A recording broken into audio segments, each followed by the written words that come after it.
K0JTA, is this frequency in use? K0Juliet Tango Alpha, over.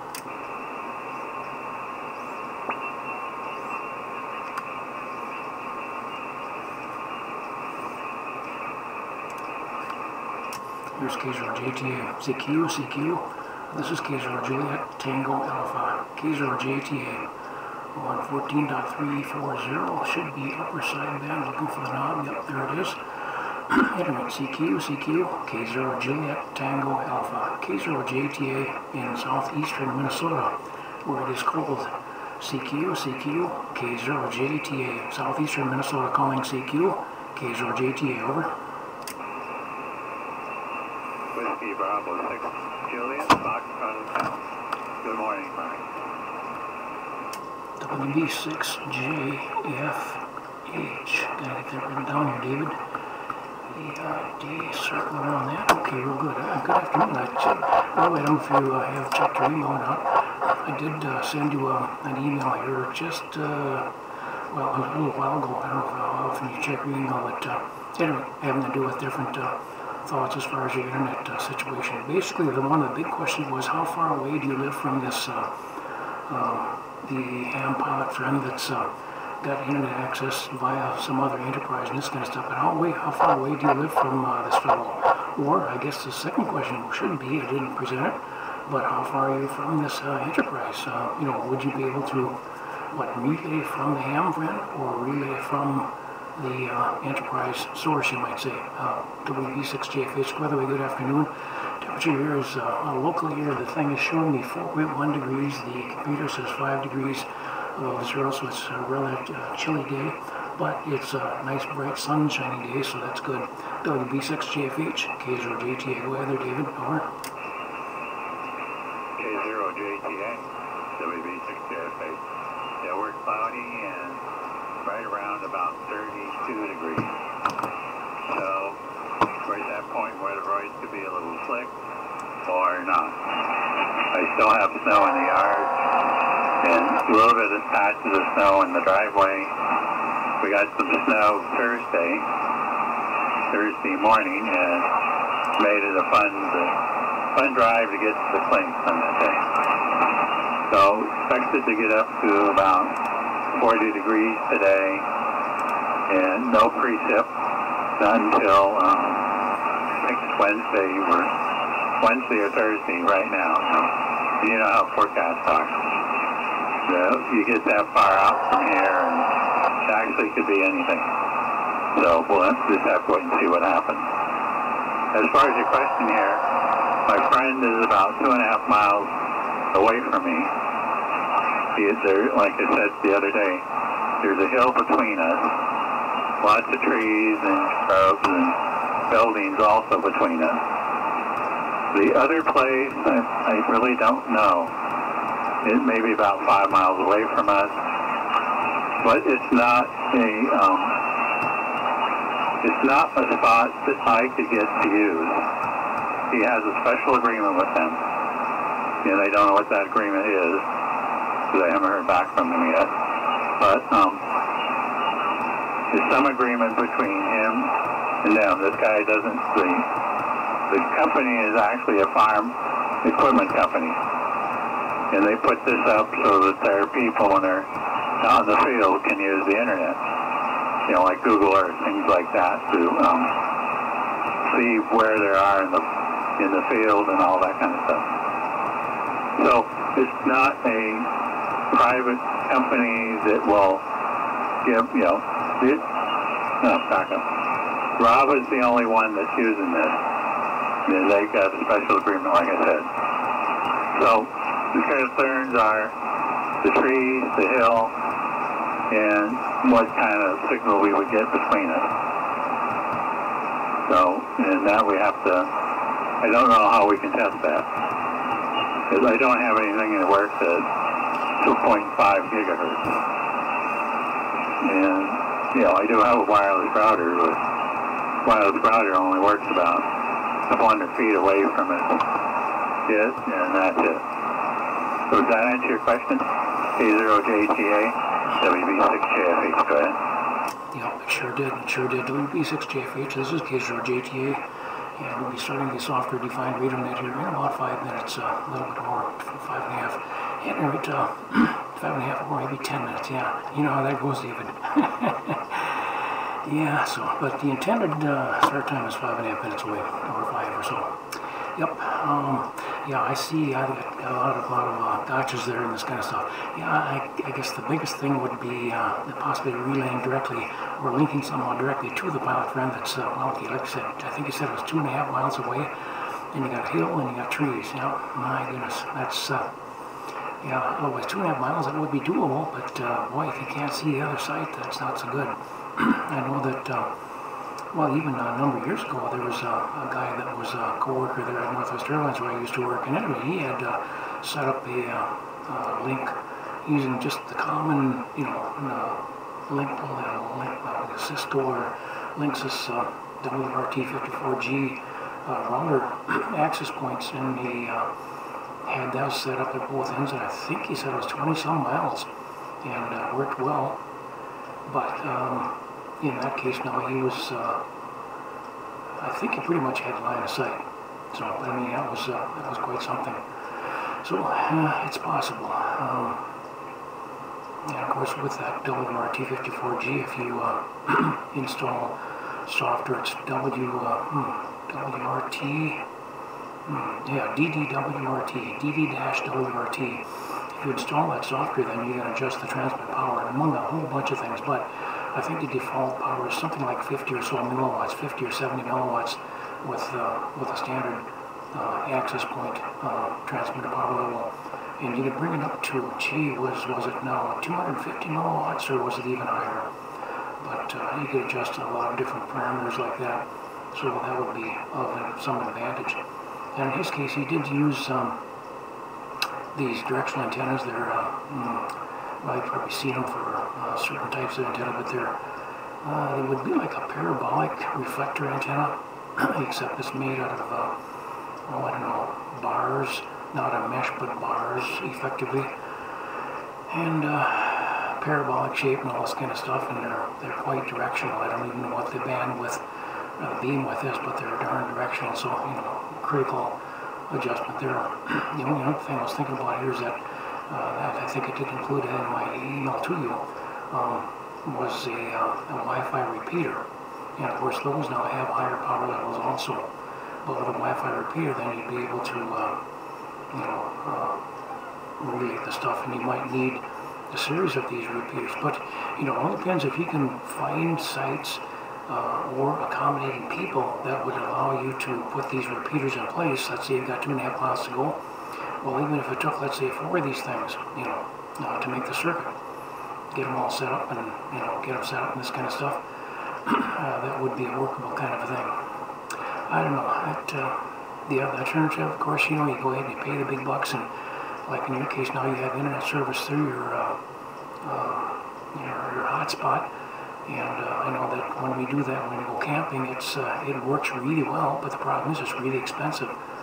So, I don't know. Well, you could look around too. There could be, gee whiz now, how's it, I'm not sure what the parameters would be. It seemed like I heard about this, or somebody had gotten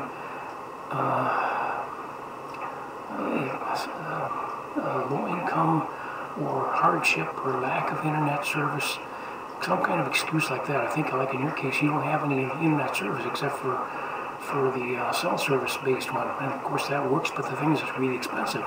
Point being is it's just too darn expensive to be using freely and openly, and you know, this kind of stuff. So, you know, maybe do a web search and see if there's some kind of consideration for that then, David. I don't know. Otherwise, yeah, I just, obviously I really want to get you on the internet here in a better, lower cost means, you might say. WB6JFH, K0JTA. K0JTA, WB6JFH. Yeah, well, there's I think the president or somebody like that, or maybe it was the governor, they're talking about, again, about internet for everybody, high-speed stuff, and stuff like that. I think they saw the FCC was working on, you know, what kind of rules would need, stuff like that. We still have BPL, internet over power lines. But that generates so much noise that I might be able to talk to my radio, but all I hear is noise. Because my antennas are not only about 20 feet or so away from the power pole, so, you remember all that happened last decade and stuff about CCL, and also the noise it created, and how they could put notch filters in the power lines to notch out the noise on the ham bands, and in doing so reducing the bandwidth of the system. But that kind of fell apart because the people, like communities, they had to pay for setting it all up and maintenance, and there's a lot of maintenance with this stuff. A lot of cities didn't have the money in their coffers to pay for all that. So it kind of fell apart because of economics and not the technology. So, I don't know. I keep looking and trying to see what there is out here and keep hitting roadblocks. And it's about time for the net, so K0JTA, WB6JFH, bye. Okay, yeah, here's K0JTA. I did forget about that power line situation, internet over power line, or whatever it's called. They had a name for it. But yeah, the big thing there was the noise, and, well, okay, the consideration, if they would have notch filters, at least that would make it workable, I guess. I don't know if those notches would have to be at or close to the people would be hurt by it. Number one. Number two, would it be on a request per band? Like 75 meters and 20 meters maybe, whatever like that. I don't know how bad it actually was. It seems like I do recall some figures here sometime back. It was quite nasty. Yep, very good thing going here, just in case there's somebody else that's on frequency. At any rate, I'll say CQ. This is the software defined radio net. Just an informal gathering of people that might have an interest in software defined radios. If you do, fine. If you don't, that's okay too, actually. So at this particular point, I'm running an Apache Labs Anon 7000, and got that set for about looks like 36 or 37 watts, something like that, depending. And that goes into a little ALS 600 amplifier, which right now is giving me a good solid 400 watts of output power. That's the target power for me, so that's the way it goes. The ALS 600, of course, will do a little more power, but yeah, this is close enough, I think. My antenna is a 75 meter loop antenna at about 35 feet. My name is Mike. I'm located in southeastern Minnesota. If you'd like to be able to see what I see and hear what I hear to some degree, I do have kind of a kludge together on that. Maybe that's it. It's kludge together. I'll admit that. Lash up here that offers people a chance to see what I see and hear what I hear. And to be able to get to that, you just go to look me up in KRZ.com. The call once again is K0JTA, Kilo 0, Juliet, Tango, Alpha. Look me up in KRZ.com and click on the topmost link, which I think is in red. Once you're there, then you'll be able to, it'll take you to YouTube, YouTube.com, and a bunch of pictures here, one of which will have a small live now notation under that little image. Click on that, it'll take you to the feed. So that's about the way it goes. Alright, let's see, this is K0JTA. I do have WB6JFH, who was an early check-in. Thank you for that, David. Always nice to hear from you. This is K0JTA. Name is Mike in southeastern Minnesota, looking for any further possible interested people. Come ahead now. Over. And November 8, Lima, India. On Mike. Whiskey 2, Golf Sugar.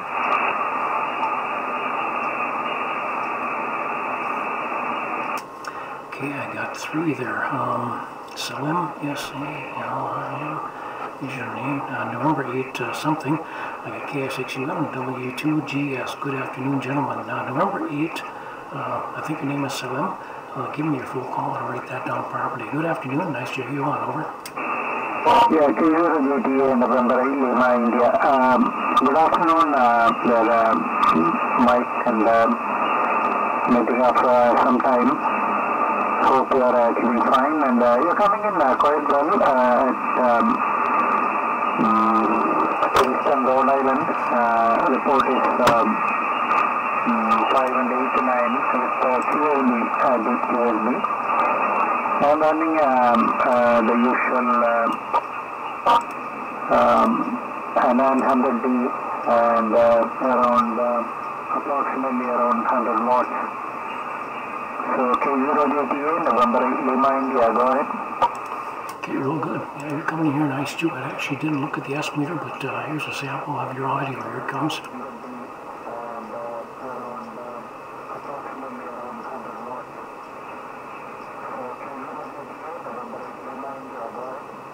Yeah, anyway, as you can tell, you're coming in really nicely. Okay, on your radio too, yep, I forgot about that, so good, a reminder, I gotta get that written down here. But I guess I don't have to, but it's always kind of fun to write down the people's equipment and the different formats here. For example, the name, I'll circle that, the KTH, I'll put that in parentheses, the radio, I'll put a bracket box around it, you might say, rectangle, whatever it takes. And so at a glance, I can go down the list here and kind of get a feel for the whole picture. So real good. It's rather cool out here. Right now I'm showing 5.5 degrees on the outside doodad, and I don't know what it was. Doggone it. I just blanked my screen out here. But on the computer, it had been showing the 5 degrees, and it's still showing the 5 at this particular point. Interesting enough, now the outside doodad here is showing 5.5 degrees. Earlier it has been showing the consistent 4.1 or so. So it's just updated, so the sun is out strong, so maybe it's just getting warmer, so that's the way it goes. Nice to have you aboard though, Salim. Anything further? And number 8, Lima, India, something, and I didn't get that, sorry. K0JTA. This is the software defined radio net, over. Yeah, K0JTA, November 8 Lima, India. November 8 Lima, India. You got it right there. And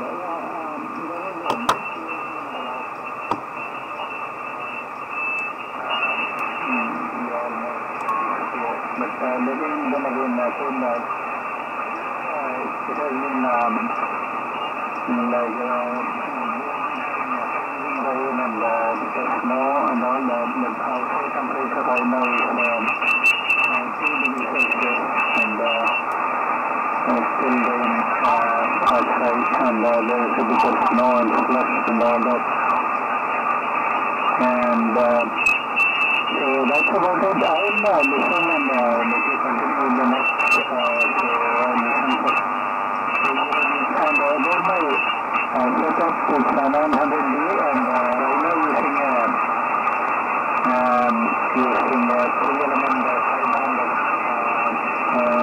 it's not a lot of people.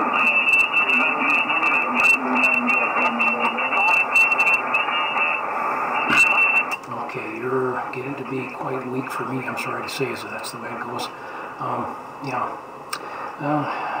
You had made some comments, and I did not understand them. So, any relays on what Salim had? Was there a question in or something like that? I'll stand by. Salim, please stand by. Anybody copied November 8 Lima, India any better? Please come ahead, over. Yeah, I guess that's the way it goes. Well, at any rate, I'm sorry, but nice to have you aboard. Good luck with your radio. Somehow I thought you were talking about the possibility of radio equipment change there, or some kind of a change, and I did not fully understand that, obviously. Sorry about that. At any rate, November 8 LI in the SDR net. This is K0JTA LC73, unless you had something further to add, over. No, nothing else. I don't have anything else. We'll talk to you later. I'll stand by. And I'm standing by. No questions. K0JTA, November 8 Lima, India. Bye-bye. Okay, yep, you came back up to where you were now, so at least I was able to fully understand you, but very, very good. Well, once again, nice to have you aboard. Stay warm and this kind of stuff. I think you're still on northern temperatures, so you're going to be, you definitely will want to be addressing that. So we'll go to sunny California, KS6UM. Mr. Lou, go ahead. This is K0JTA, and this is the SDR net, over. K0JTA in the software defined radio group. This is KI6UM. Good morning from California and good afternoon to you, Mike. A pretty good copy here, and I know George is there. And we have a station south of the border here. I have my remote set up, and I'd like to give him a call. He if you can hear him. His call is November 7 Charlie Victor Zulu. His name is Mike, and he is connected to my remote here. And I would like you to give him a call and see if this thing works for him. So back to you, Mike. K0JTA and the software-defined radio. Okay, you fell off in a hurry there, but yeah, hopefully your equipment's still running. Okay, very interesting. Yeah, I do know Mike. So November 8, Charlie Victor Zulu, remote through Lou's equipment. This is K0JTA. Go ahead, Mike, over. Yeah, this is November 7th, Charlie Victor Zulu. Good afternoon, everyone on the net. Good afternoon, Mike. Yes, I'm in Puerto Vallarta, which is about 10 miles north of Puerto Vallarta, Mexico. I've done it for the last couple of weeks, so we're waiting here tomorrow. First of all, everything's fantastic, and really appreciate your helping me out in getting this set up. It has worked pretty phenomenal. It took me a while to find a good place to get the best internet access so that I didn't keep dropping out. Finally found a place that had it. So we'll turn it back to you there, Mike, K0JTA and 7TVZ. Real good. Nice to have you aboard, Mike. I'll just not play back the recording because right now it looks like or sounds like, and of course it looks like you don't have any highs, to make a long story short. Otherwise, the internet connection is perfect. It's working just properly. There's no little glitches, no little pauses or whatever like that. So the connection is very, very well demonstrated as being solid. But I'll play back this recording, and from that you can get your own impression. Here's K0JTA, here it comes.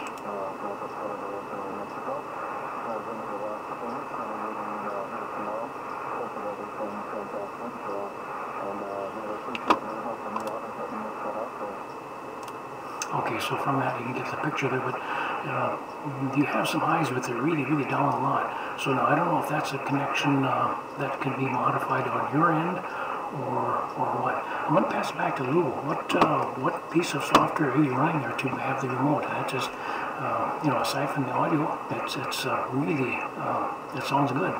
KI6UM with November 7 CBZ and W2GS to the Waiting in Wings. Do we have their Lou over? K0JTA and the software-defined radio group, KI6UM. Very good, Mike, and very good, Mike. There's two mics in here. Well, what I'm running here is remote cams. In other words, I'm using an Yaesu 991A and going to the internet, and Mike at this end in Puerto Vallarta has a client that connects to me and goes over the air that way.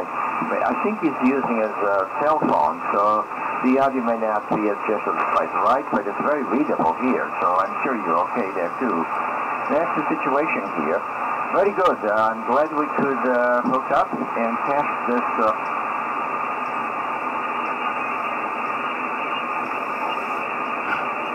Did you turn it over there? Over? Yes, I did. I had this thing set up for 2 minutes, so I'm going to increase that, okay? Go ahead, Mike. Okay, yep. That's what I was thinking. There was something that was timing out because you would be, it would chop off right in mid-sentence. So, okay.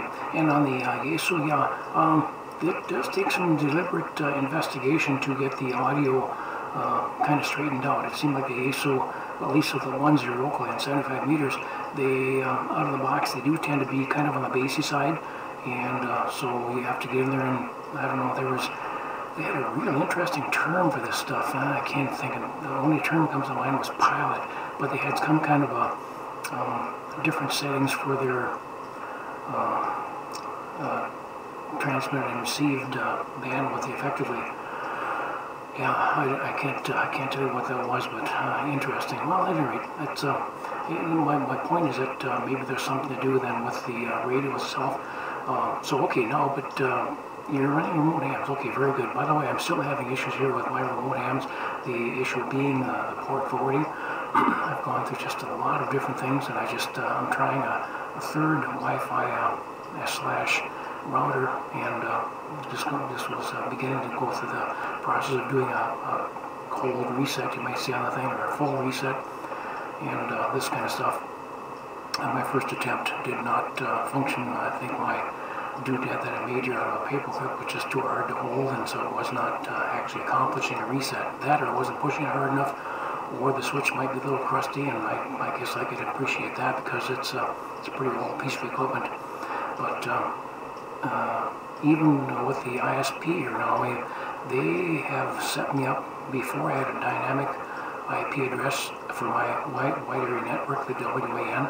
I now have a fixed IP address, no change, no help. I'm sure it doesn't do any harm, so for the time being I'll leave it there. It does cost me a little extra money per month to have it there, but if it'll do something for me, I don't mind paying it. But if it's going to be the same old thing, well, that kind of takes the fun out of it. So, but yeah, anyway, so you're running the remote, yeah, your mic CVZ is getting to your radio, and your radio then is the ASU 991A. How is that then being coupled to your Anon radio, or are you perhaps using the ASU at this particular point, using the same radio? In other words, the KSXUM and the SDR net. This is K0JTA. Go ahead. K0JTA and the SDR net, KI6UM. Yes, the ASU is connected to the computer. The ASU has got its sound card built in, so the only thing I have is a USB cable from the back of the radio to the computer, and the remote ham has a program called Server. So I installed that, sees the radio, picks up the audio, and puts the radio on the internet. And Mike at the other end in Puerto Vallarta has another program called Client that's put out by remote hams as well.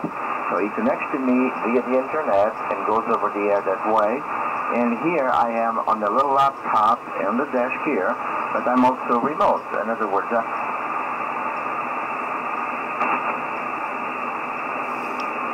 oh, I timed out again. I thought I had brought this thing up. Anyway, I'm going to disable that. Okay, Mike, carry on, and George, GS is on the wings there. Carry on with them. I'll adjust this here, KI6UM. Okay, yeah, that's a lot of stuff to do there.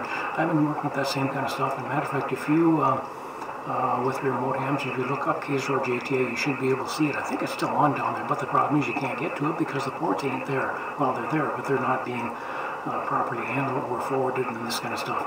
So, yeah. Okay, so you're running, okay, you're getting into it then with your own computer there, getting into the, you know, actually effectively using, let's see, I guess you're using a 99A, the 991A then. Okay, that's how you're transmitting the RF to me. Okay, very interesting. Very interesting. Well, I'll let you get that straightened out, and okay, quite fascinating, this kind of stuff. W2GS, George, good afternoon. How you doing down there? Let's see, I'm looking at 6.1 degrees up here. It's started out here at 4.1 degrees here less than an hour ago. W2GS, George, go ahead. K0JTA, this is the SDR net. Okay, Mike, fine business. Whiskey 2 Golf Sugar. Well, it's 3 degrees here, Mike. Of course, that's Celsius. It's 37. I'm not doing any motorcycle riding today. A little bit on the chilly side. Yesterday, it was 60 degrees.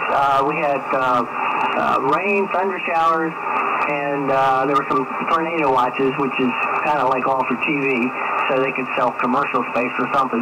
But it rained like crazy. The runway was flooded. Everything was flooded. I mean, it was about as wet as it could be.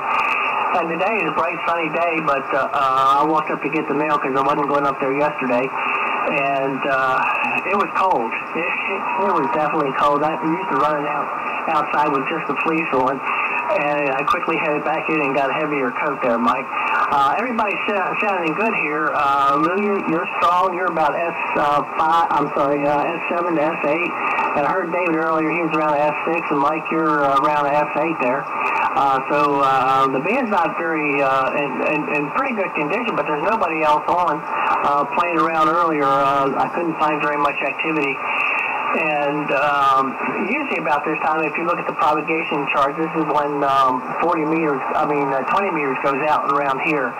So it'll be interesting to see how long I hang in there, because I know last Sunday it started to fade once we almost got to 1 o'clock, Mike. So back to you. What's the two Golf Sugar? Yeah, W2GS in the SDR net. This is K0JTA. Yep, very true. Yeah, yesterday, last Sunday, it was really surprising that you just dropped out. So, yeah, well, if you're paying attention to the propagation charts and prognoses and things like that, Yep, there's a good logical reason for it then. Very interesting, very interesting. Let's see, 3 degrees Celsius, yeah, okay, that had me going. I was going to write down 3 degrees Celsius, my goodness. Okay, then you said Celsius, that does make a difference.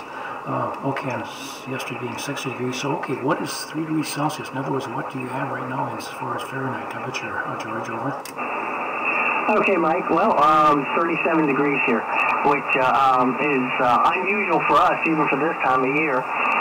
Normally, you know, I think, well, I don't even know what the average is. I'd have to look it up, but it's certainly in the 50s. It's supposed to be 52 tomorrow, and then warm up into the 60s again on Tuesday, Wednesday, and Thursday. But of course, it's supposed to rain again on Tuesday, Wednesday, and Thursday. I'm not sure when we're going to dry out, but it looks like we're looking towards April right now. When I walked up to get the mail, I was sinking into my ankles in the grass, Mike. So I don't know what's going to become of it. If I went out there with a tractor or something, I'd probably have to put it in 4-wheel drive to move it. Over.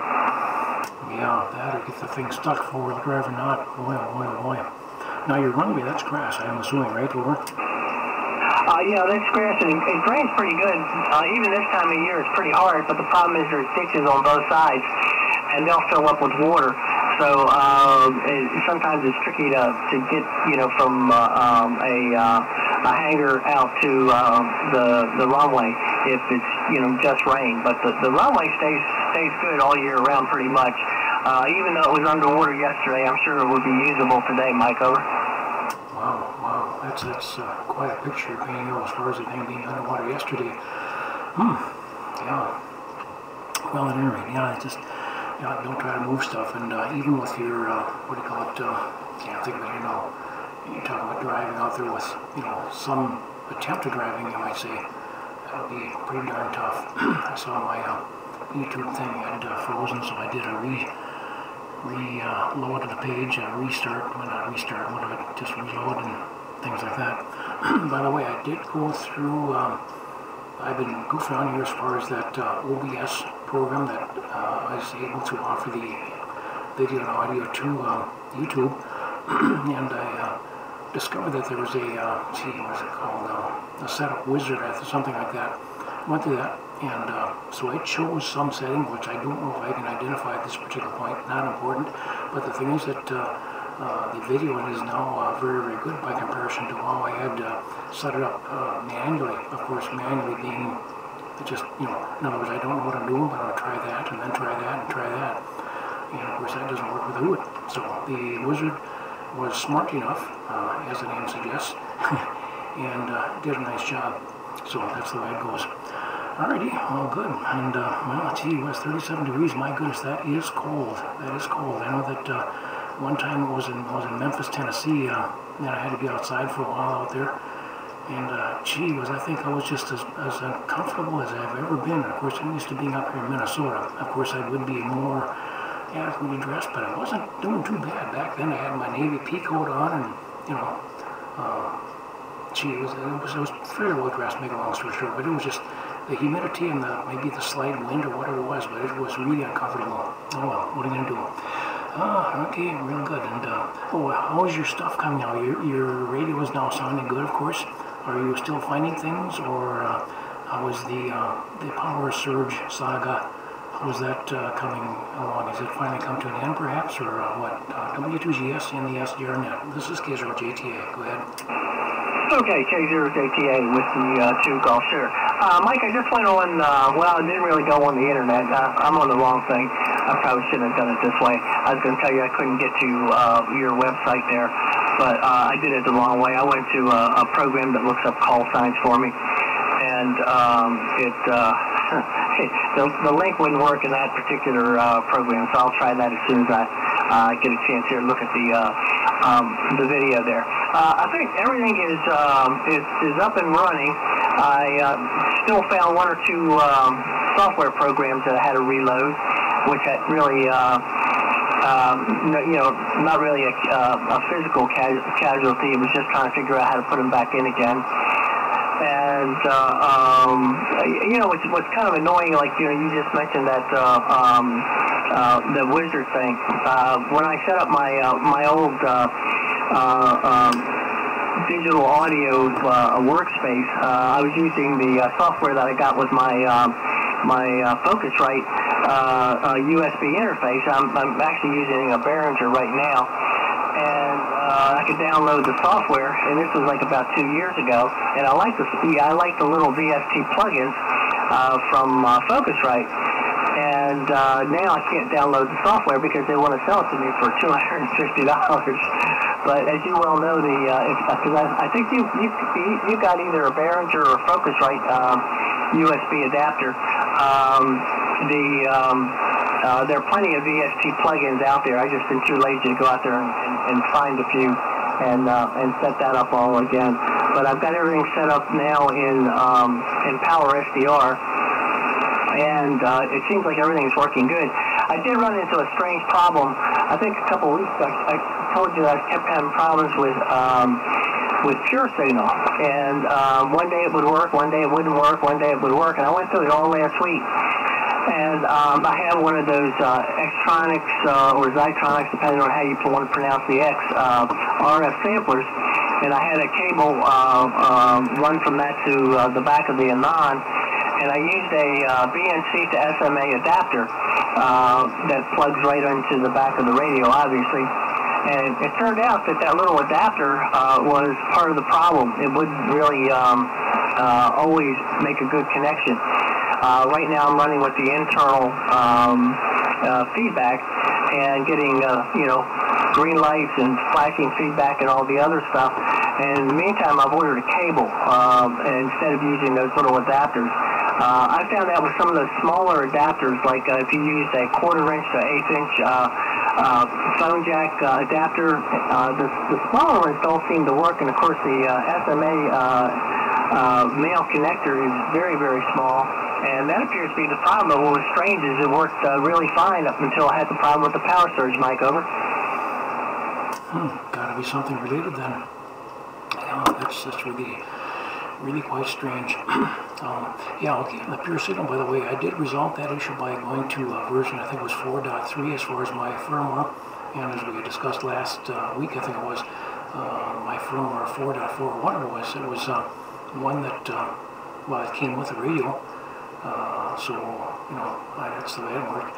And it did offer some other features and functions. Well, the big thing is that I couldn't talk to the radio, and by using the bootloader and downgrading this kind of stuff, okay, first the bootloader allowed me to set the IP of the radio to 0.0.0.0, effectively turning it into a DHCP recipient or something like that, or maybe offering a DHCP of, in the DHCP family. Bottom line, I was able to access a thing, and also then at that point, or maybe at the same point, or just beyond that, my next step was to be to install the earlier version,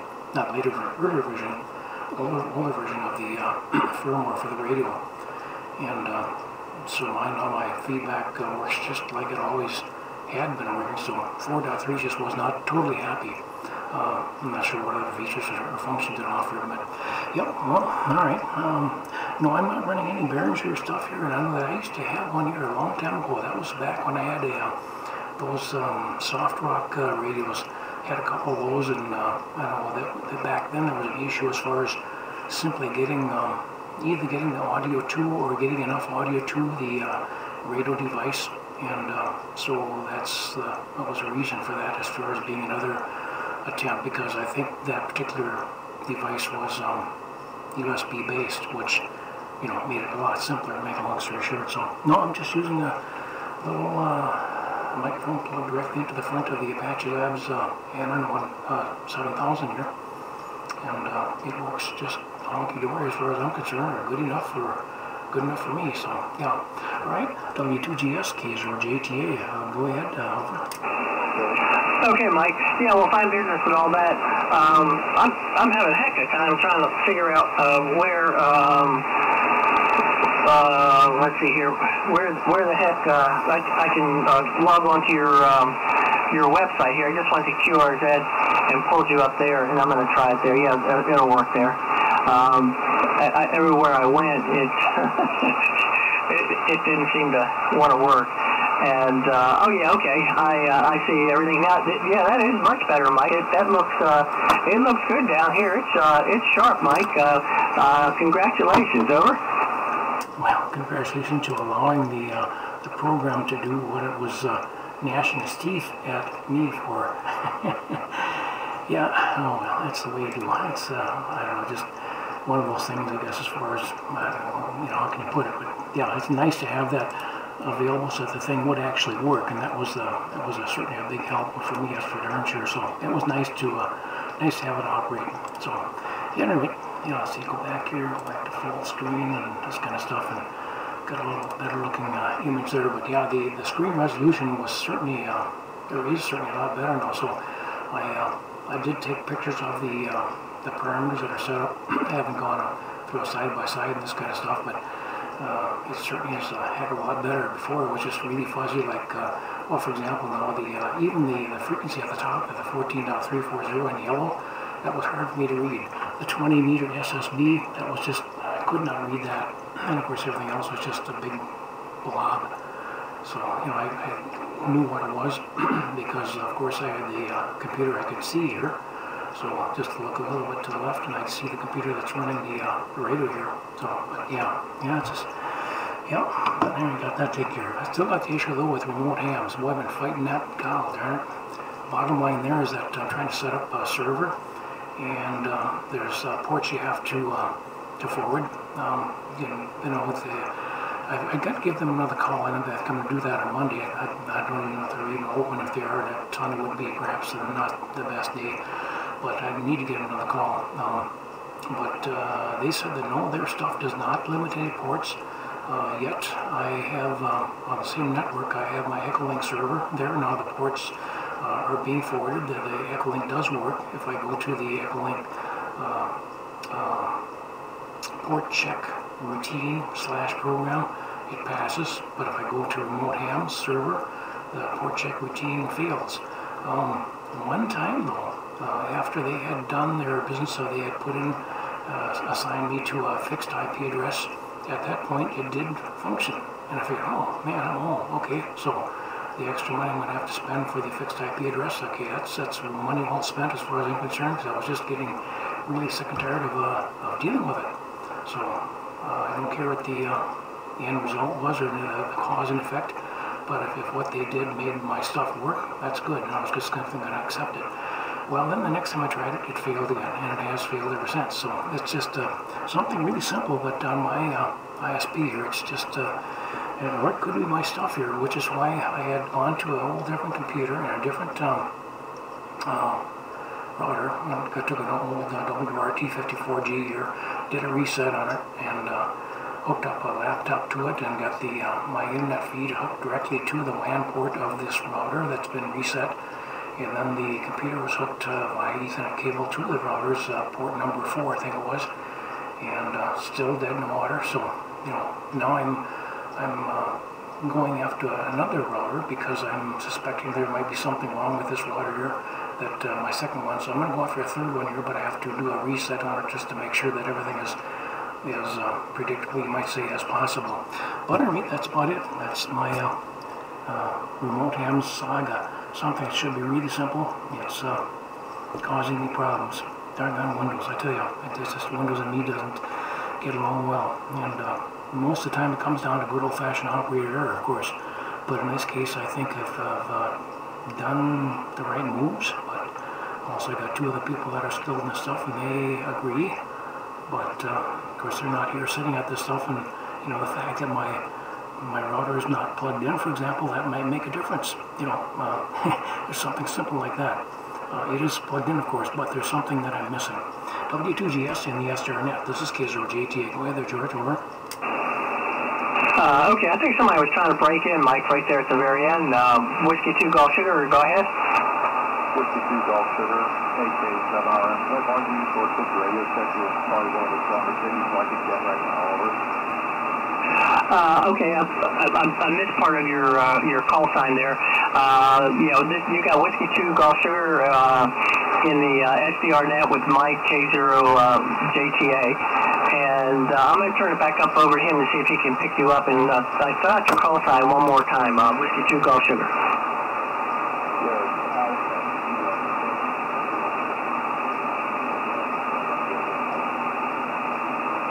Okay, I got you now. Alpha Kilo 7 Radio, Mike, fine business. Mike, do you copy the gentleman? I didn't get his name yet.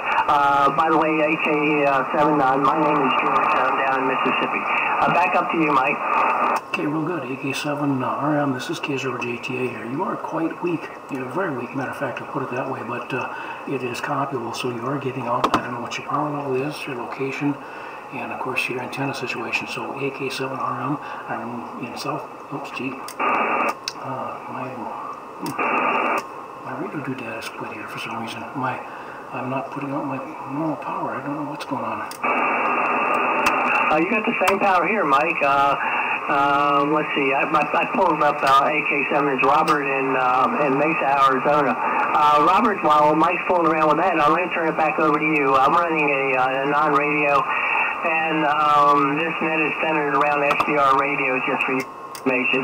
But as Mike always says, we take on all comers. So AK7RM, Whiskey 2 Sugar for net control.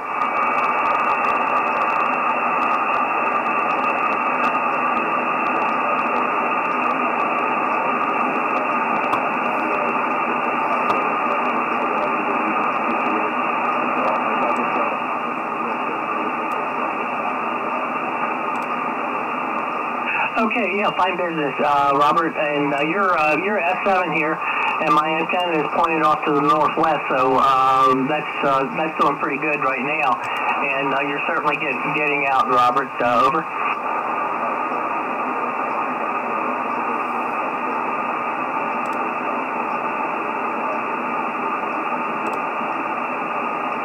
Okay, no problem at all. Like I said, we take on all comers.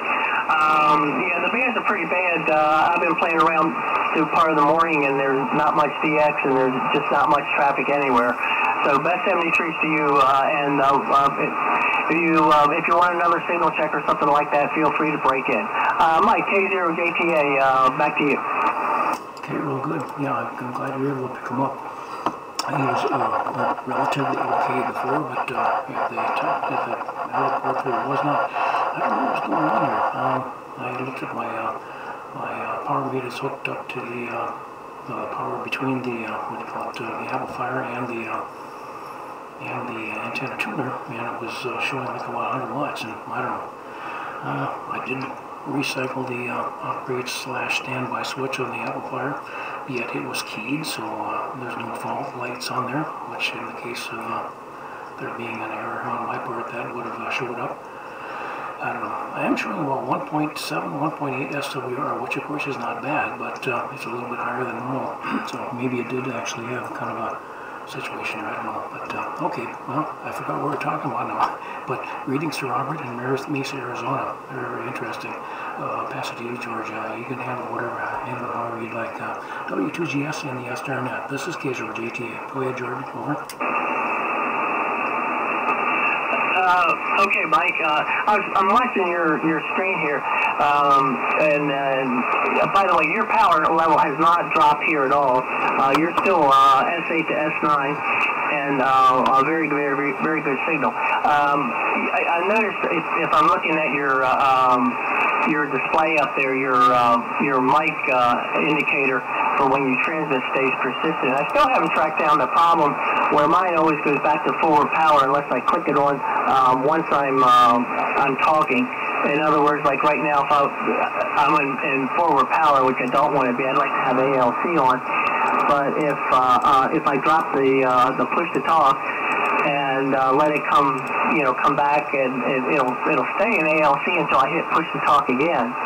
And yeah, it's not there, Mike. I looked all over the place. I haven't been able to find it. I thought I had it fixed one day last week, but I never did get it to work. So I'm not sure where that change is to get this thing to be persistent. I put a thing on the forum, and the people that came back said that theirs worked the same way mine was working. But it's kind of a pain if you're trying to set up audio or something like that. You got to transmit and then click on the the transmitter select up there on the graphic user interface. And like I said, I have not been able to find that, Mike. Over. Yeah, and where I was showing you, that was the wrong one. That's not it. The transmit thing, that's not it. So, I don't get that display. I'm just looking through here to see if there's any possibility, but this might be one in your transmit. No, that's not it. General. Yeah, it's supposed to save it. Okay, I don't know. Well, in my case now I'm running, you can see here, 3.4.9 as far as my, what do you call it, that program I'm running, that Open HBSDR program. And my, let's see, firmware is, let's see, go back over here, firmware is 2.3, that's what it is, yeah. So I had 2.4. Now yours is running 2.3, is it not, George, over? Oh yeah, Roger. Everything's the same. I'm running 2.3 and 3.4, or 3.4.9, and my buddy down there in Hattiesburg, Stan, his stays persistent too. And like I said, this started after I reloaded all the software from the power surge problem I had back there at the end of October. And I have not been able to get that thing to stay persistent because I had it on ALC. Now that I'm transmitting again, it went back to forward power. And I can get it to ALC just by clicking on it and changing it, but I don't want to have to change it every time. And like I said, I'm just confused by the whole thing. Probably like what happened to your power up there. You know, it gets cold and stuff decides not to work, Mike. That's all I can say. Yeah, it's really interesting what's going on there, but yeah, I don't think there is actually a menu selection for what the microphone is going to be doing as far as, not the microphone, but the transmitter selector. So where we leave it last is where it's going to be going back to. Go to select the lever there and go to receive, and back to transmit, it stays there. So that's the way it should work, of course, as you well know. So yeah, I don't know. I don't understand that, but because once again, I don't think there is a selection in the menu for that, but you would almost think there might be. It might be in there someplace. This I'm just kind of looking through, and then once in a while it's kind of fun to look through because there's so much stuff here it makes kind of an interesting read. Maybe it's here someplace, but just not seeing it. PA settings, that's not it. Appearance, no. Transmit display. Okay, no, there's nothing there. Keyboard, nothing there. Cat control, whatever cat. I have a kitty cat, and we've got two of them, matter of fact, but that's a different kind of a cat. And of course, a test, that ain't it. Yeah, I don't know. That's a very good question, and I'm sorry, I cannot answer it. It's just, it's eluding me, that's for darn sure. Oh well. Well, the bottom line, I guess, is that you have to do it manually once in a while, this kind of stuff, and yeah, you've obviously gone through many resets and this kind of stuff. Now, had this perhaps changed after your power surge issue, which had caused so much damage to your equipment, or what? By the way, have you ever just tried the basic reset the database, George? W2GS and the SDRnet. This is K0JTA. Go ahead. Okay, Mike. Well, Whiskey 2 Golf Sugar. Yes. In fact, when I was having the power, the pure signal problem this week, I did a couple resets on the database, and it still doesn't stay persistent. And I'm going through all the menus many times now, and I don't think it's an equipment problem because everything else is working fine. It's just this little idiosyncrasy. And like I said, I put the question on the forum, and two guys came back and said, well, that's the way mine works. And I put another thing in there and say, well, it didn't used to work this way. And I know a couple people, which I do, and which I do know, you and Stan at least, that the setting stays persistent because I watched you do it. You went from one thing to leveler and back, and that's the way it used to work. And I just don't understand. It's just when I reloaded the same version of the software, Mike. It's what as you would call it, it's one of those features. Yeah, it's a feature, but we have the resolution. It sounds like was it Lou or somebody here at the offer? So come ahead, please, K0JTA, over. WB6KFA with a possible fix. Yeah, W86JFH with a postal fix. George, are you hearing David? Otherwise I'll record. But George, first, are you able to hear David? He's got a fix, over. Yeah, I got him loud and clear. Okay, go ahead, David, over. WB6JFH, George. Go to set up, go to transmit, and go to the third column, and go down to the speed processor, where you can check the CE, SSB, overload stuff. Below that, there is another checkbox that says use peak meter. If you check it, it does turn on TX, comp, and ALC. Is that checked? Go ahead. Yes, it is checked, David, because when I was looking at Mike's, his is up on the computer right now, and under speech processor, I'm not using CE, SSB, I'm using the pink for TX, comp, and ALC, and the other one, drive limit, is not checked either. So, yes, mine is set up that way. Okay, well, you're looking through it, and that's the only thing I see. The other thing is, when you go to the tune box, I have set for SWR, and there's some other settings there too.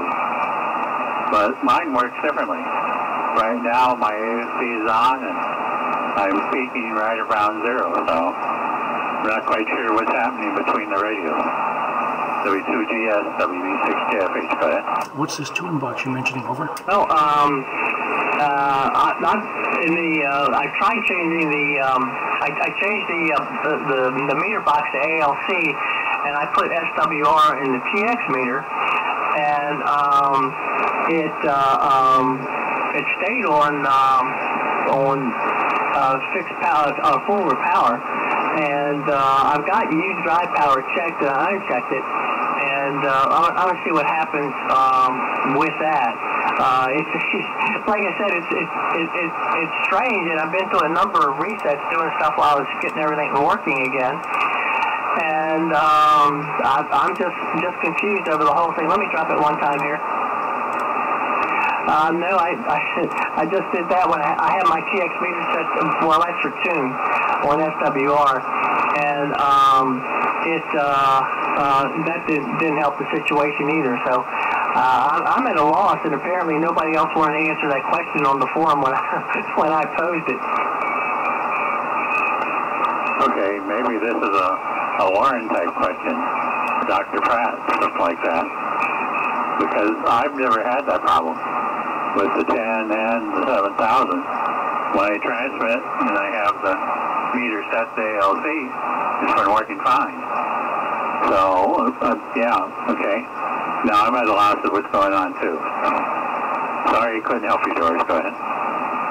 Okay, David. Well, it was a good try. Like I said, I've been through all the menus 4 or 5 times, and I even reloaded the software. The unfortunate thing is if you reload the software, then if you want to put your database back in, I may try this afternoon and just I've got to export a copy of my database and reload the software and use the software, without a database in it, just in the raw form, and see if it sticks. But yeah, I'm like you. As long as I've had non-radios, I had all the way back to the early 100Ds, the ones that were painted gray. 200Ds and this thing, the 8000, and it always worked the way yours is working, David. So, like I said, I'm at a loss on the whole thing. But I appreciate you chiming in here and trying to help me out. I was just kind of surprised that nobody had very many comments on the forum except 2 guys.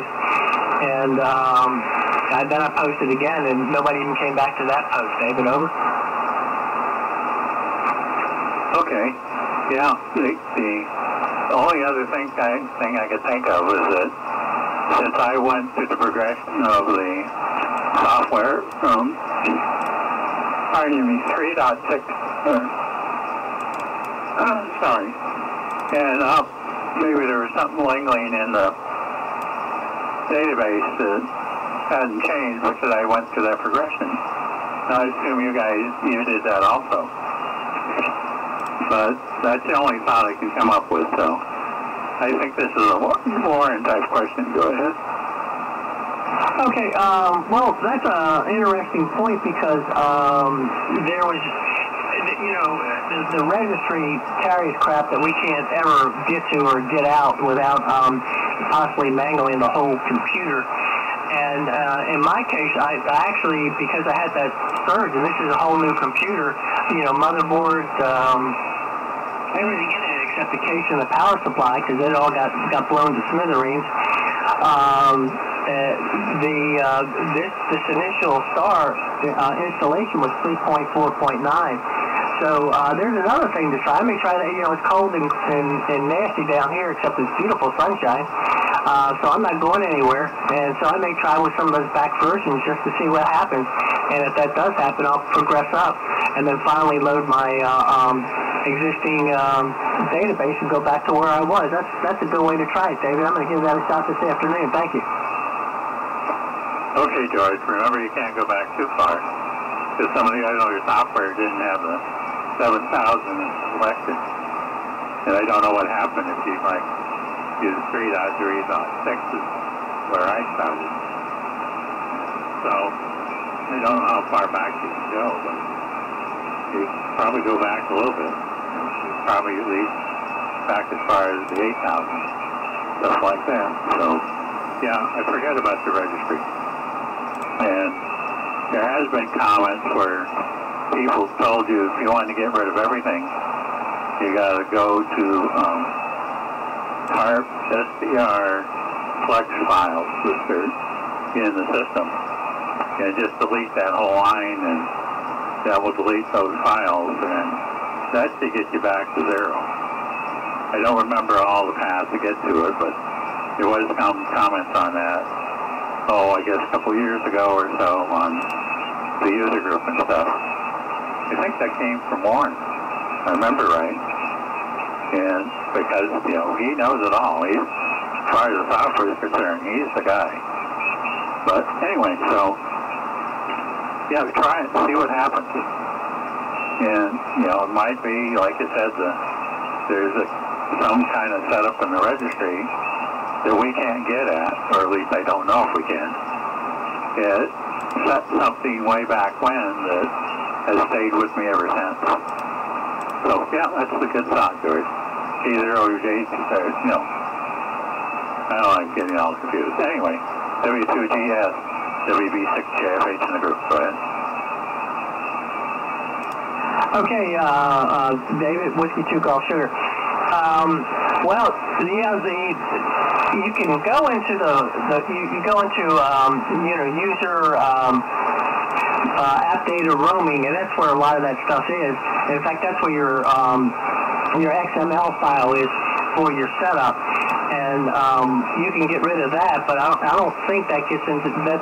Well, in fact, I know it doesn't get to the registry. I use a program called Revo Uninstaller, which goes down into the registry and gets rid of a lot of stuff. But I have found that there are still some things that stay persistent when you're trying to get rid of some nuisance thing, like you download it by accident. Like a lot of times I'll be playing around with serial port monitors and stuff like that, and then it turns around and loads Chrome or some nonsense thing like that, and then you know, you have to go crazy trying to get Chrome out of the computer, even though you didn't want it because you were in a hurry. You didn't read all the check boxes as to what it's going to install. So you know, free software isn't necessarily always free. It comes with a lot of pain. But yeah, in fact, if that doesn't work, I'll shoot Warren a email and see if he's got anything to say on the subject, because you're right, it might be something to stay persistent. And to me, that's one of the minor things about reusing the old database. Stuff that if you go from one version to the next, if there's some kind of crazy error in that database, it just starts to propagate through a number of versions. And so you don't really know where the problem ever started. David, over? Very true, very true. I had that problem at work when I was working for Hewlett Packard and started to learn computers and learned how much of a pain they can be as well. And I've been in ammo too. I've got Chromium on here now, that I was looking for something else and pushed the wrong button, and there it is, and I can't get rid of it. It won't let me install it with the, you know, the Windows installing program and stuff. So anyway, so yeah, that's a good thought. And yeah, try it out, see what happens. And you know, even to part of the database, a lot of people that are loading the new stuff, you know, Protocol 2 and things like that, are forgetting to reset their databases. They're loading the old stuff, and apparently it's not really compatible in some areas. And I've seen a lot of people talk about that on the user group, and you know, everybody says, you know, delete the database, take pictures of it so you know how your settings are, delete it, and then start over again. And I've done that, but haven't yet decided to upgrade. You know, the 3.4.9 and the 2.3 firmware is very, very stable. And I've got the radio pretty close to where I want it to work, so I'm hesitating to go into the mode if I got to go through this again and then go start catching all the updates and all that. So I haven't yet decided to do that. W2GS, WB6JFH, go ahead. Okay, WB6JFH, Whiskey 2 Golf Sugar. Yeah, David, I agree with you completely. Like I said, I'm using the same thing you are, 3.4.9 and the 2.3, and very happy with it. It's stable. It doesn't really go anywhere. It's just a little, what you want to call it, a little foible, or, you know, just a little minor problem there. And, yeah, I also have all the pictures up there on OneDrive, either on OneDrive or whatever the Apple Dropbox. And so when I reset this up, because I didn't have a database, I had to put it all in. And it does get a little bit tedious after a while, but I've done it so many times now. I don't know how long I've had analog radios, but it's like from 13 or 14 or somewhere in there. I've done it so much that it really doesn't become, it is really a problem. Back then there wasn't cloud services, or there were, but they weren't available free. And I used to keep all this stuff in a notebook, and every time I did it, I'd go through the notebook and edit it, and you wouldn't see a mess. I still got that notebook, and it does make things kind of difficult there. So anyway, Dave, Lisa, I'll give that a try this afternoon, just poke around and see what I can find. And then if that doesn't work, I'll give Warren a shout and see if I can get it so it becomes, you know, persistent. And have it work that way, because like I said, if you're trying to set up audio and you got to start transmitting and then click on that, it becomes, you know, I don't know, it just is not very user-friendly anyway. So thanks anyway, David. I appreciate it very much. Back to you for any final. WB6JFH, Whiskey 2 Golf Sugar. Whiskey 2 Golf Sugar in the group. WB6JFH.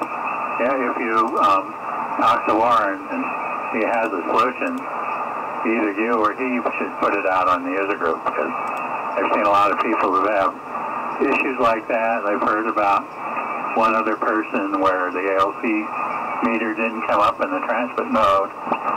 So it's probably good to get it out to the whole group, and then, so they have an idea of what's going on and hopefully it fixed. So we'll talk to you later, George, probably next week, 73s, and sorry you're having such lousy weather there. From the 60s and 70s, I'd be outside too. 73s, have me later, and we'll turn it back to Mike. W2GS, turning it back to net control. This is WB6JFH, go ahead. Here's K0JTA. Anything further then, George? Over. Yeah, well, I'm going to try what David suggested. I may go back to an earlier version and just work my way forward to see what I can find as a project for this afternoon, where I was trying to look for what the outside temperature is. Oh, it got up to 38 degrees. So where, you know, I can take this sweatshirt off now, Mike. It'll definitely be warm around the house. Over. Yeah. Well, we'll have to deal with however we can, but I've looked through those menus and I'm not seeing a darn thing. Diversity, collapse, linearity, what the heck is RA here? Oh, okay, that's something. Oh, radio astronomy. I never figured out what the heck this is all about here, this radio astronomy thing. Pretty cool looking display here, but So somehow you can tie this radio into something that has to do with astronomy, apparently. Do you know anything about that, George, over?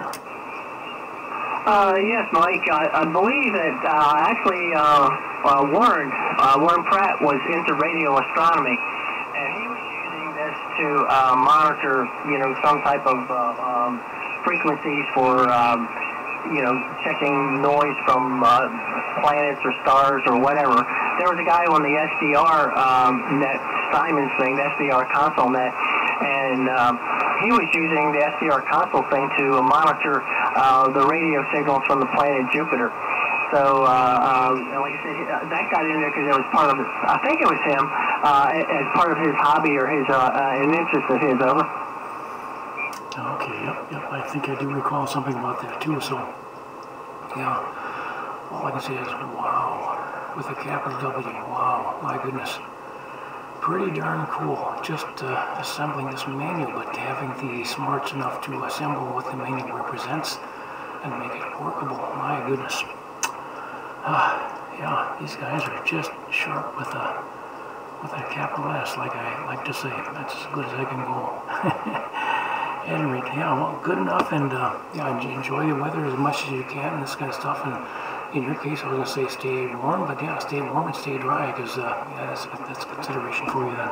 7-3 then, George, unless you have something further. Thank you, by the way, David, for your input. Nice comment, nice help, but looks like it's not going to be working. But I do think that, yeah, if you go ahead and just reset your database, restart the thing, and start out right from ground zero and just see, okay, what how to play, and go ahead and rebuild it back up. In the meantime, you could go through and take pictures of all of your settings, and I do that, and that really helps out. Otherwise, it's just too hard to retrack. It's easy enough to set up the radio, but the problem is if you have things set up for your particular favorites, well, that just makes it easier. So, good luck on that, though, George. W2GS in the SDRnet. This is K0JTA. Go ahead. Okay, Mike, yeah, fine business. Yeah, I already have pictures of almost everything. I have to do a few more for some of the software that I use when I contest. And you reminded me of that. I guess that's another project I can work on. It's amazing. You can find the software again, but then when you go back to try to use it, and the PDF that tells you how to set up was written in 2014. It doesn't work out too well because the software's changed so much. So, yeah, it's a lot better to take pictures of what you got right now, and that way you can just look at it and go from there. Okay, Mike, 73 to you, 73 to Dave, and Lou, if you're still listening, and I'll just be here on the side. It's about 1:30 anyway, so we're getting near the end of the net, but I appreciate the help from everybody. Whiskey 2 Golf Sugar, back to you. Okay, real good. Yep. Well, good luck with that. Good luck with that. And, yeah, I think the big thing is, let's get started with a fresh database and see, okay, if you go to transmit, does it stick, and this kind of stuff. I don't recall ever, the more I'm thinking about it, I'm kind of confirming because of my lack of success, you might say, but I'm not seeing any, what can I say here? The only thing I recall is that the TX meter is supposed to be, it's supposed to stick. So, you know, something in there, something got reset. I think you're going to find that it's going to work. You go ahead and reset it, try it, and if it works, then go ahead and rebuild from your past notes and this kind of stuff. So, real good. All right, David, anything further? WB6JFH and the SDRnet. This is K0JTA. Go ahead. K0JTA in the net. RA, or radio astronomy, I used that last year when we had the major eclipse. I don't know if you had much of it, but here we were going to be 75–80%. So what it does is it measures signal strength over time. So you can tune the frequency, like here, for example, bring that up and say you're going to see what kind of signals are for an hour, 10 hours, 24 hours. I don't know if there's a limit to it. So I was on 40 meters when we had the eclipse, and I was outside, you know, taking pictures and stuff. But I set up the radio here to do, you know, look at the signals that, you know, like we have the noontime net out here. And so I left it there. I set up the RA to measure the signal strength, and I saw when I got back in, you know, you can save it in a file, you can print it, you know, and there's, like you said, there's a lot of parameters there. And so I looked at it, and you could see the change that the eclipse made out here in the West Coast. It was very evident of that. I also thought that, you know, when the FCC said that they were going to study the noise pollution around the United States anyway, I thought this would be a really good tool, because I could send them a file of that, and they could see here in Deer Park, Washington, how the noise changes over the day, you know, over a 24-hour period or whatever period that you want. But then they stopped for, I guess they ran out of money, or probably politics got involved and all that stuff. And so, if they ever start that back up again, I think I saw in one of the last QSPs that they were going to start studying the noise pollution around the country again. I could set this up during the day, or set it up before I go to the clinic and pick a frequency and let it sit there and see how the noise changes and record that, and then I think they said they would have a site that you could send data to. I could send the data file to them so they can see what's happening here at, if you want, a grid square DN17GV, which, as you know, a grid square is 2.5 miles square, rectangle where I live. So anyway, so that was my intent in using that. And I think that's what, like George was saying, listening to the planets, or just listening to some place out in space.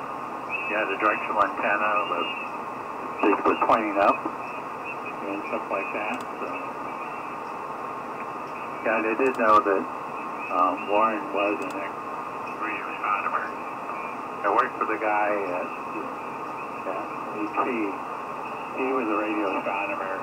He actually had a small radio telescope in his backyard. And he's been to the very large array, Simi Valley, California. I don't know if he's ever gotten to the Allen array yet. But anyway, so he told me about some of the other people. He mentioned Warren then. I didn't know at that time that he was going to be involved in SBR radio and stuff, but he mentioned his name. And when I started hearing Warren, when I got into the SBRs, I said, I know that name, but I couldn't figure out where I heard it at. And now I have put I connected the dots, as you like. So anyway, it could be a useful tool for us for noise pollution and things like that. And if you want to point up, I don't know if your 75 loop would catch anything coming from outer space, but it might, so you could try that too, if you're interested. So that's my take on all this. K0JTA in the group, WB6JFH, go ahead. Okay, well good. WB6JFH in the group. This is K0JTA. Okay, well, if you're watching, I'm actually recording up to 220 some seconds of elapsed time, and I guess there are points being recorded by 50 milliseconds per feed measurements, and number of measurements to be averaged per point. His number would be 1. So I did change it here from the y-axis from, the scaling mode from manual to automatic. I figured that might be better. But okay, so once, let's see, right now it's running. The acquired data is running. If I hit stop, in other words, what do I do with this data? Or how do I see what the data is? WB6JFH, this is K0JTA, over. K0JTA in the group, WB6JFH. It's stored in a file. I don't remember right now where that file is, but it's in the user SBR ARC stuff. And it's I can't remember what file it is. I don't know if it's a CVS file or an HML file or something like that. XML file. Or it might be a DB file, like Microsoft Access stores it there. It's in one of those kind of files I don't remember exactly where it's at now because I haven't used it since last year. But a stored away in a file, you can bring it up. If you bring it up in a spreadsheet, it'll populate the spreadsheet, and then you can do whatever you want with it. You know, want to make graphs with it, or bar charts, or whatever, you can do that.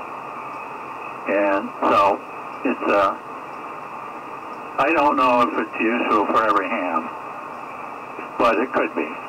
You know, every ham that runs SDR, power SDR and stuff. I don't think Flex software has that in it, but it might.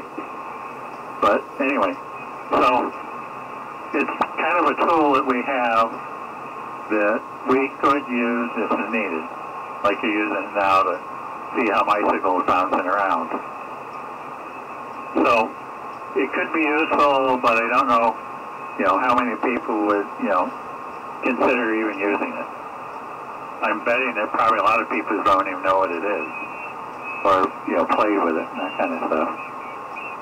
So, yeah, so it's a tool. And like all tools, some people use it, some people don't.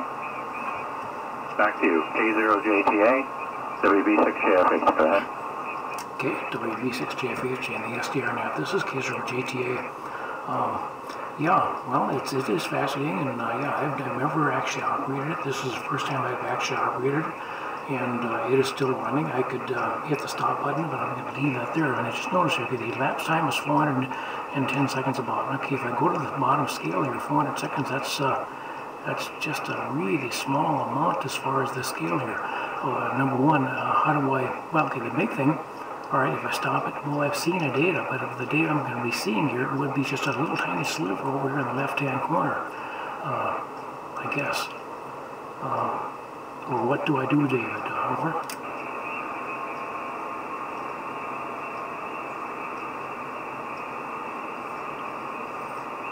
WB6JFH, K0JTA, over. K0JTA, WB6JFH. I bought it up and then I forgot that I got to get my cursor back on the main screen or it won't transmit. Yeah, you can do whatever you want with it.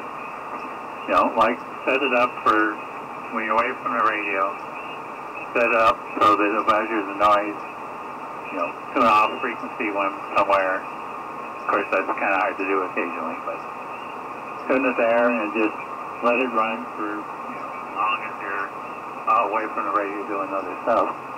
And then you'll see what kind of noise and or signals appear on that frequency over some time, you know, like 24 hours or when you're not using the radio, which, you know, could be 4 hours, and overnight you can set up for like 8 or 9 or what your sleep pattern is, and just let it run. And it'll go out, graph on the bottom, the noise levels, and go from there. And then you can see what, you know, you could leave it on this frequency and see what kind of activity is there during the day. You know, signal level wise, you won't be able to hear calls because you have to be at the radio, or if you're doing this remotely, have some kind of audio system where your remote is. But you just see what's going on, you know, over time and stuff like that. I've done that a couple times, so I probably have at least 2 files that I'll have to go back through and remember how to get to them. But I've got that written down. But then you could put them in a spreadsheet and could say on Sunday, this was what kind of signals we saw during the day, and Monday or Tuesday, you know, whatever you want to do. So like I said, I was going to use it to measure the noise on probably 40 or 80, because I'm on those bands a lot too for ARS nets and things like that. And just let it run and see what you get. You know, like 80 is pretty noisy most of the day, and even into the evening it kind of quiet down during the evening hours. You know, like 11, 12 p.m., midnight, or stuff like that. So, but you can see what, you know, what signals are like. So that's my thinking on using it. I do like astronomy, but all my antennas are horizontal, So I probably wouldn't do very well in, trying to hear from Jupiter. It would have been really nice when the comet hit Jupiter, and we heard radio signals, and from that contact, even down to 40 meters and stuff, or maybe even 80 if I remember right.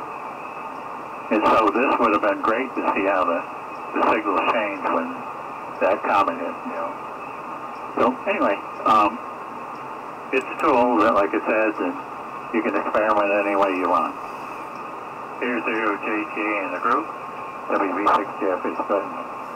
Okay, real good. Well, I got my experiment running here, but I don't know what I'm looking at, well, except for a blank screen. I'm looking at this large grid square, which looks like it should be a readout device, or, it's a readout of some kind, but I'm not seeing it.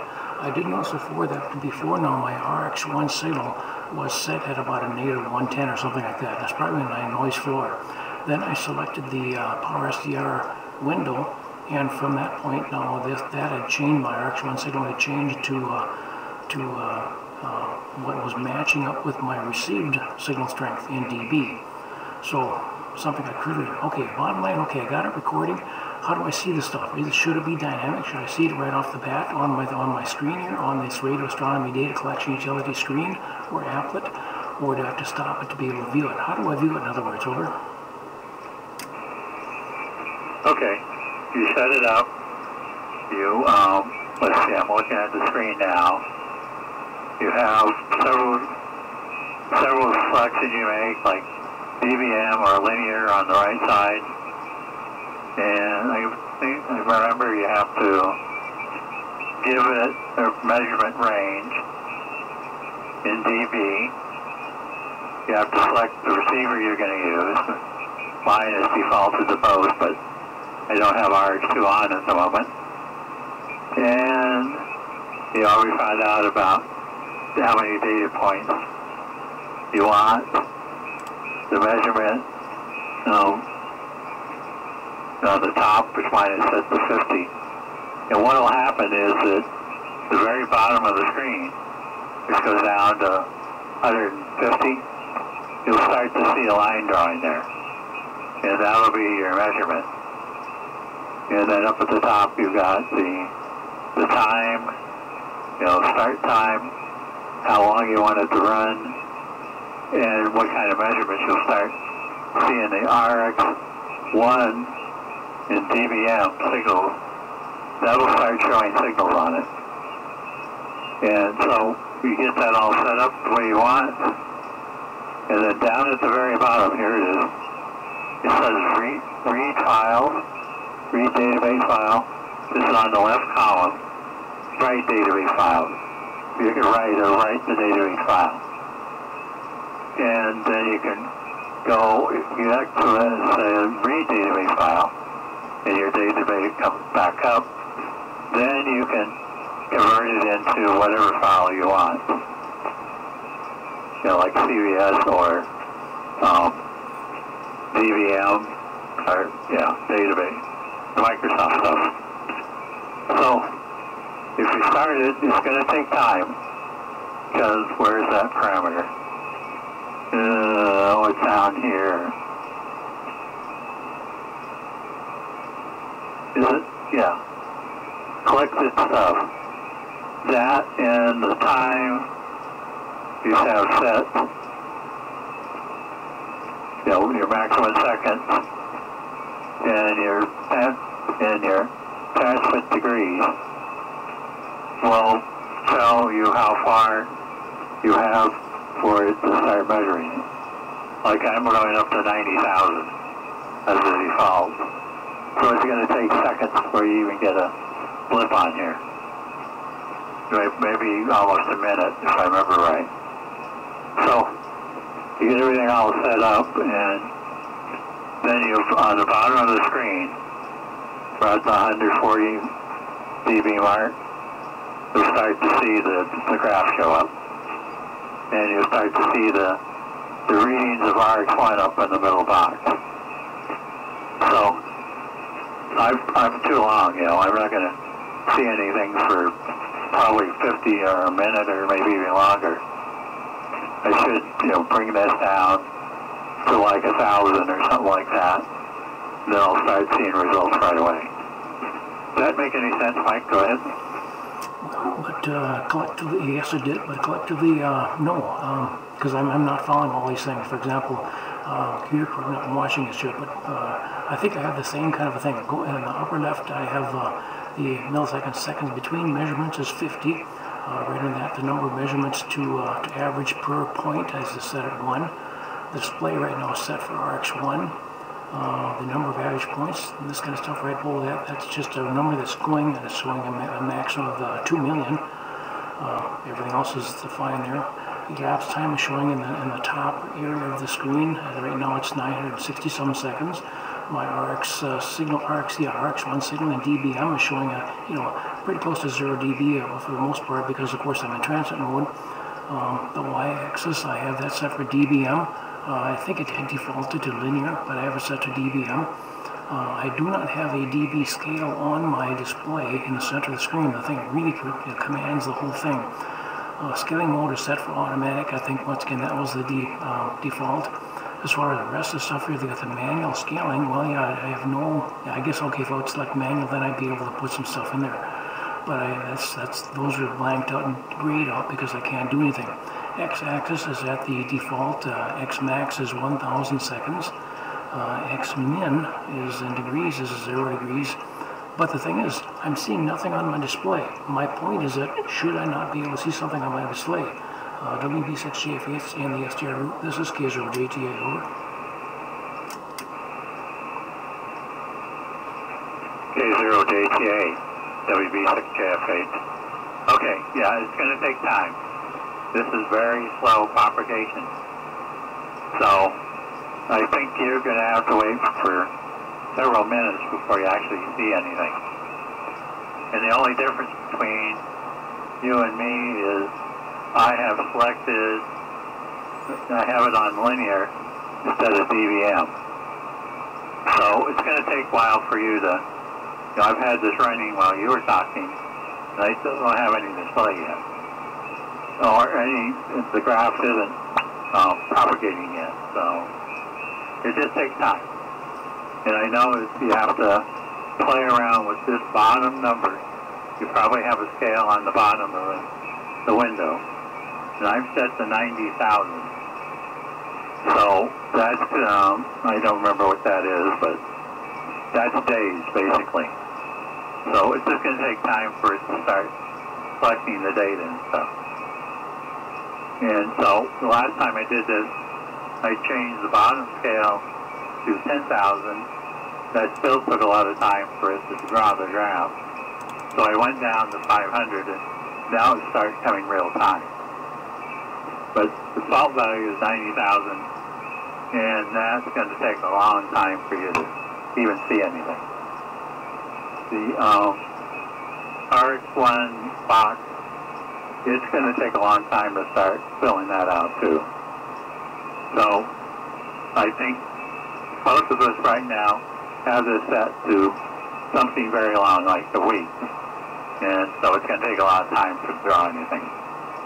Also notice you dropped out at the end, and I don't know if something kicked out on you or not, but you were up to 10/9 on that last transmission. So our path is starting to increase. Back to you, K0JTA in the group, WB6JFH, go ahead. Okay, real good. Yeah, almost could have a little goof here. Okay, you said at the bottom. I think you meant at the bottom right.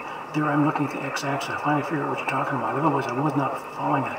Okay, my x-max is set for 1,000. Is that what you mean? In other words, will I be seeing, have to wait a week for the first blip to show up? Because if I look at the elapsed time in the upper left-hand corner, I'm at 1,000+ seconds. Yet if I put my cursor down on the scale there, 1,000+ seconds, that's maybe a quarter of an inch or an eighth of an inch from the left-hand side portion of the screen, From that, with 1,000 seconds represented by the position of my cursor, showing right now, trying to get it set there, but you get the picture. I should be seeing something. I'm not. Well, getting back to that x-axis, which is not on the bottom, but on the lower right corner, there I see the x-max is set for 1,000 seconds. To get real time, what should that figure be? Over. 1,000 seconds is, I think it's like 12 minutes or something like that. I'd have to calculate it, you know. Divide 1,000 by 60 and that'll tell you how many minutes it is. But on your graph itself, do you not have at the very bottom numbers like 10,000 up to 90,000? Go ahead. I do. Over. Okay, that is what tells you how long it takes to make a measurement. The other one, the one that you talk about, x-axis, records this is how long it's going to take the one data point to be stored in the database. And so you got to play with those guys. You also got to play with in the box average point selected on the bottom left, just above the read data file, write data file. It says 2 million. That will tell you that, and the one over on the right will tell you when it's going to take its first data point. And so I've had to take that and move it down to like 1,000 before I started seeing things going. So it's just getting the adjustments right to get the graph to start taking the data and then plotting it. And I've had to play with those various numbers to try and get it to work, you know, in the first seconds, like the Planet effort is doing right now. It's real time. This is not. And so you have to play around with the numbers to get it to where you want it to be. And so have fun if you want to try that. Right now, since I reset the database when I was working with the N and 10, it's all set to default values again. I'll have to go back in and play with it to get it to start responding right away again. Because I haven't used it since last month, or last year when we had I can't think now. I haven't had breakfast yet, so I guess my brain hasn't woken up yet. Anyway, the solar eclipse. The lunar eclipse. Anyway, whatever. And I was using the N and 10 back then. They didn't get the 5,000 or the 7,000 until January of this year. So anyway, so play with the numbers. You can get it so it'll start refining right away. And the 12 values I found it takes a long time for you to see the graph appear. So anyway. I hope that helps. And if you want to play with it, you're going to have to play around with several of those numbers to get to respond right away. K0JTA in the group, WB6KFH. It looks like we're getting close to the other net, so maybe we have to postpone this until next week. Go ahead. Okay, got WB6KFH in the SDR group. This is K0JTA. Yep. Well, bottom line, I was able to get some data going here because of what I did. Not because of what I did. I stopped acquiring the data and then I started it. Then the screen is now populated. Before, the screen was just simply dead. There was nothing at all being displayed there. I took the x-axis, I changed that x-max in the lower right portion of the screen, changed it down to 1 second. Of course, that was pretty much a dynamic, real-time thing. I changed it from 1 to 10, and it changed again. I went up to the default as I found here to 1,000. Now it looks like I'm getting a nice display here on the screen, which is, pretty satisfying. So, okay, now I got it. Okay, yep, it's time to get things wrapped up. Any further comments for the SDR group? This is K0JTA. By the way, I've been calling the group here an SDR net, and of course we're not a net because we don't handle traffic, so the terminology is perhaps incorrect on my part. KI6UM always is calling it a group, and I think he's basically trying to tell me that, this is not the right term, and I should be using group. Group is as opposed to a net. So, any comments on that? Any further information for the for the SDR group or whatever the heck this mess is. Otherwise, we do have to address. We got less than 2 minutes. K0JTA, over.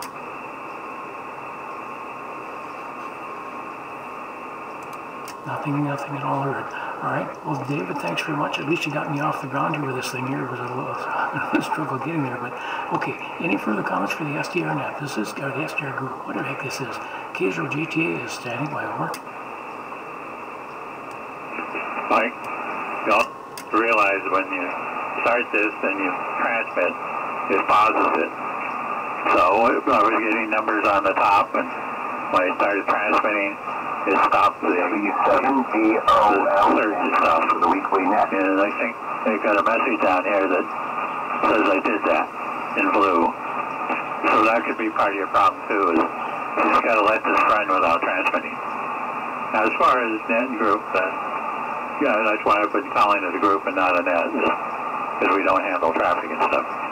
So 73, we'll chat with you next week and have fun with radio astronomy.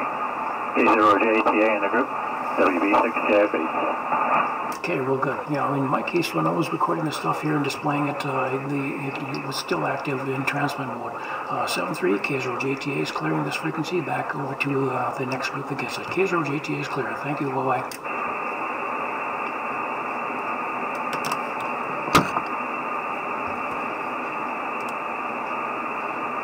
AF2K W7VOL for the weekly net.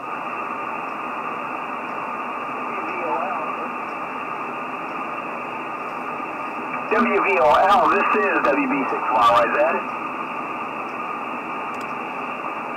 W7VOL copies.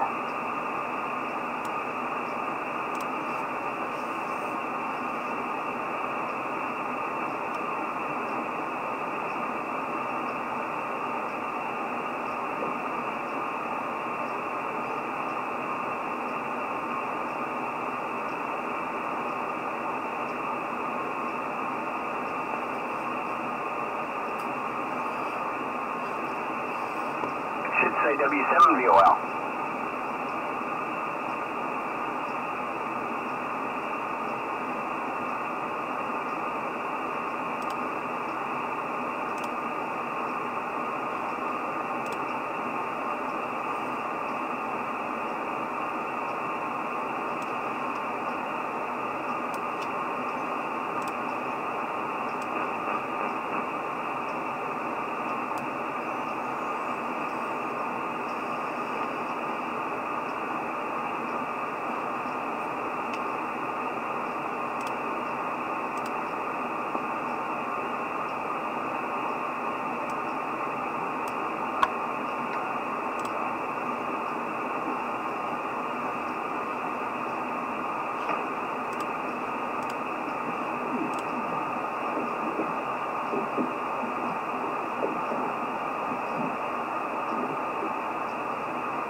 Is this frequency in use? Is anybody using this frequency, this WB6Y? Is that asking?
be getting on in 20 minutes. There's a couple of other guys I talked with yesterday. There's in Florida and one. Illinois that might be joining us on frequency here. But yeah, when you first came on, you were sounding good, but certainly not sounding like you were local. But it's loose connection or something going on there. I guess you know what you have to work on, but that doesn't sound too good. I don't have the 7300 hooked up yet. I was working on it today. I've got a few more things to do, but because of this schedule, I just kept my usual sets on to make sure that I'd make contact. Try it one more time. Let me see if I can get you through. Just give me a short burst.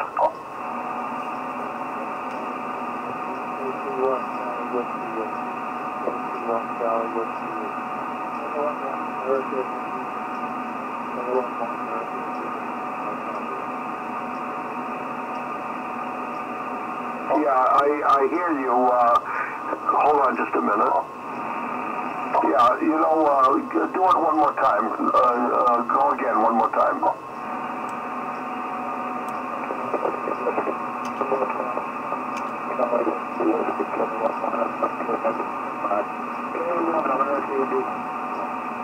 Yeah, so it was going that time from about a NIS 9 to about 15 over and crackling away. It sounds to me like it's the microphone. It sounds to me like it's the mic. Go ahead.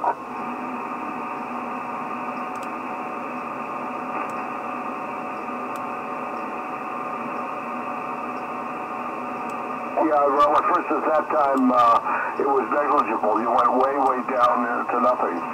So it sounds definitely like something with the mic or in the audio pickup, because at times it would swing way up strong, but that last time there was no strength either. So it might be something else going on. But yeah, it definitely shouldn't work it too much until you find out what's going on. Go ahead.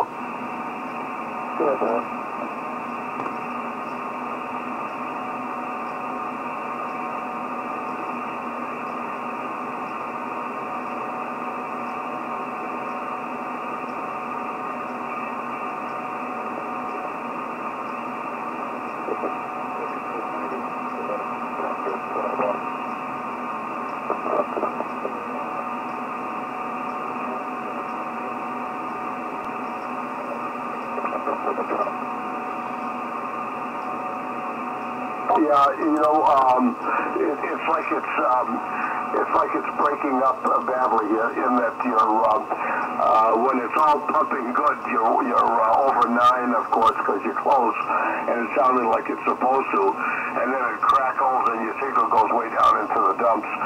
So it's something to do with that. Also, you're not on Vox, are you? Are you on Vox? Go ahead.